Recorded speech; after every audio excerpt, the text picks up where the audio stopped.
I've been having these discussions with friends and family about how change is it going to benefit us as a society, or is it going to be taking over and making us redundant? Or so yeah, I do confess that I think I kind of tend to be on the gloomy side of things, simply because I think that the changes that are coming are going to be so rapid and so Yeah, very fast. broad that it's going to be for the majority of the people, it's going to be very, very difficult to retrain and re-educate into a completely different. And because the change is going to be constant, Yeah. it's going to make a lot of people put them in a very unfamiliar kind of a situation. So Well, it has it'll to be be done interesting to see. gradually. That's where, the smart countries are doing it gradually. Therefore, when you do it, as a shock, like as a rapid, like in the moment, okay, tomorrow maybe the central bank decide, okay, we are moving to digital currency. No, that's going to destroy the whole country.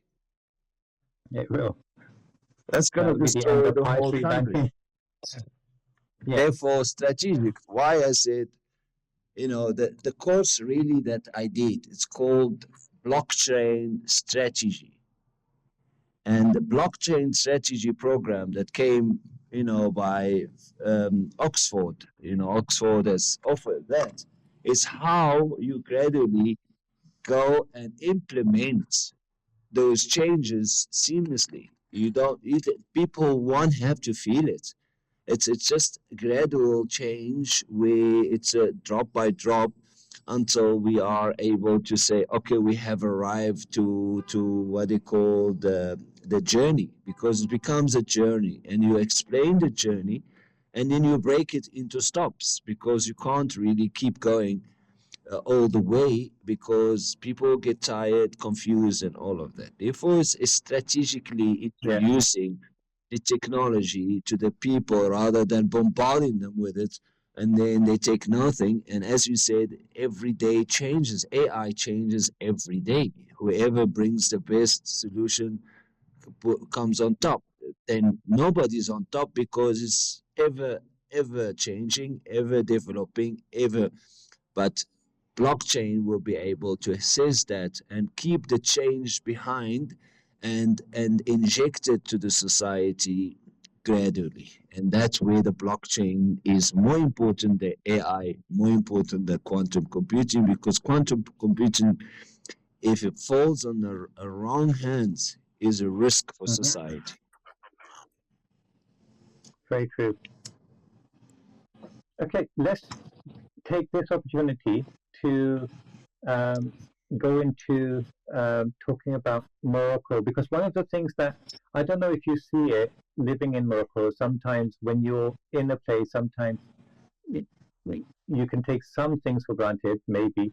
But when I visited Morocco a couple of times, and I'll confess both of the times were in the same city in Fez, but I was very, very impressed how Morocco seems to have balanced really well its historic, like its culture and modernity.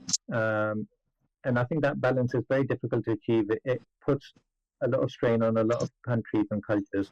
But Morocco seems to have done really well in maintaining its traditional culture, but also adapting modernity and having a fusion of both of those things. Yeah. What do you Well, the reason for that is very obvious. What is the other countries don't have? And you can tell me, I'm not going to answer that for you. Uh, I think I know where you're going, and I completely agree. Is um, the king There we go. the rule?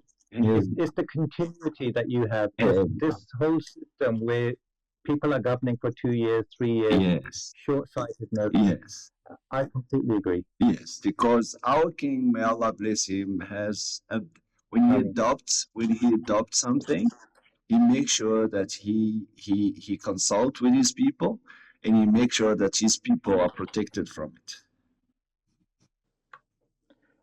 I was so impressed. There's so many things I was really impressed about in society. Apart from other things, the security. As a tourist, I felt completely safe in Fez walking around anyway. Also, the cleanliness, how things just worked really well. Tell me a little bit more about Morocco. To begin with, like, so what's the um, majority of the people are Muslims? Do you know like what percentage are Muslims? Well, it's 99%, I would say. Okay. Yeah. And within that, most of them are Sunni Muslims. Maliki Muslims, yeah. Sunni Maliki Muslims. Maliki, yes. Because the king adopts the Madhab al-Maliki, and the Madhab Maliki is based on rational thinking. And so the founder of Morocco was it Moulay Idris? Moulay Idris al-Awwal, yes, who is a Sharif who was brought from Mecca many years ago because the different villages wanted unity, and then they decided, okay, for us to have a unity, we need, somebody to teach us and show us the way, who is not part of us. Therefore, they decided, okay, we're gonna go and check the sheriffs in the Medina and bring one, and then that's the person that would lead us. Wow. And so the first capital of Morocco was Fez, is that right? Well, it was actually first was Marrakesh and then Fez and then Marrakesh and then Rabat. Oh, okay. I did not know that. So what I was going to ask is, how come Moulay Idris Awwal is buried in? Sorry, what's the name of the city where Zahon. his maqam is? Yes. So why is that? Was that the capital at the time? No, that was where he was staying. Oh, okay. And have you personally had a chance? Have you performed Hajj or Umrah? Have you had a chance to visit Medina Munawwara in Saudi Arabia? Not yet. I haven't gotten the invitation yet, but I have a yearning for it, inshallah. Inshallah. What really struck me was how similar Fez is to Medina, not just in the layout, but also in the habits of people, even down to how there's cats everywhere. So when you go to Medina, you'll find like cats in every street roaming around, and it was the same in Fez. Well, there is a respect for cats because it's an honorable cat, the honorable animal. It's a clean animal, yeah. Even though it looks like it is a street, but it has a fitra to clean itself, yeah. and it's not a messy animal. And also, I mean, Abu Huraira is the example, because the Rasul Sallallahu I mean, he called one of his Sahaba, by the name of his animal, which is Abu Huraira. And one of the people that's narrated the most hadith from Sayyidatuna Aisha to Abu Huraira to therefore there is definitely a love for the cats, where the people of honor are, they love cats because they know they closeness to the most close animal to us is the cat. Very true. Tell us a little bit about Tasawwuf and Sufism in Morocco. So within Tasawwuf, you normally have different chains or silsila. Do you call it silsila? Silsila, yes. They are silsilas. But so the greatest silsila is the Shadili silsila. Shadili. Therefore, the Shadili derives from Sidi Abdsalam bin Mshish, and it is the well-known tariqah within the Maghrib and even in the Middle East and Europe and America. Shadili, whoever is not Shadili is not really close to the correct silsila, I would say. Therefore, Shadili was the main, and then from it derives all other tariqas. Amazing. Yeah. And what are the other tariqas that you have in Morocco? I know we have Tijani. I've met some really nice brothers from the Tijani Silsila in Fez. Yeah. I think you also have Qadri, no? We have the Qadiri tariqa. We have the what they call it. Okay, the Tijani. We have the Darqawi Oh, tariqa, yes. and then the Buchishia tariqa. And the founder of the Shazaliya is um, Abu Hassan al-Shazali? Yes, correct. And who was the only he, student of Muna Abd Salam bin Mshish. Is the only student had. Wow. Yes. And so is it correct that you are from the descendants of Abu Salam al-Mashish? Yes, I am, and my great grandfather is called Brifo, who is buried in Dukala, one of the regions of Morocco, and most of the awliya were buried there at that time. Therefore, he's called Brifo. He was known to facilitate conflicts and bring people together.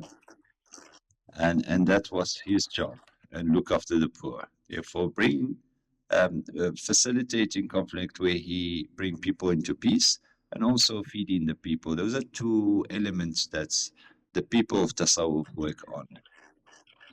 That's amazing. When did he pass away? Many years ago.